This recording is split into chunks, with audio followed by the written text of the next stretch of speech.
আসসালামু আলাইকুম দর্শক, স্বাগতম গ্রাম বাংলা অবস্থান নতুন একটা ভিডিওতে। আশা করি আপনারা সবাই ভালোই আছেন।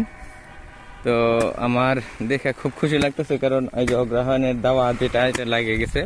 শীতকালীন যে ধান কাটার মৌসুম এটা শুরু হয়ে গেছে, শুভ উদ্বোধনী চলছে আজকে।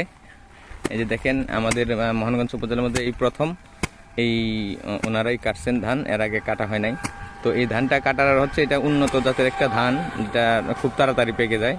তো এটা হচ্ছে বিনা 7। এই ধানটা আমাদের এখানে প্রচুর করা হয়। দেখেন এদিক দিয়ে আশেপাশে যতগুলো পাকা ক্ষেত দেখতেছেন সবগুলো কিন্তু বিনা 7-এর। তো দর্শক, এই যে এই দৃশ্যগুলা আজকে থেকে প্রায় আরো 20 বছর আগে, 20 বছর আগে দেখছি।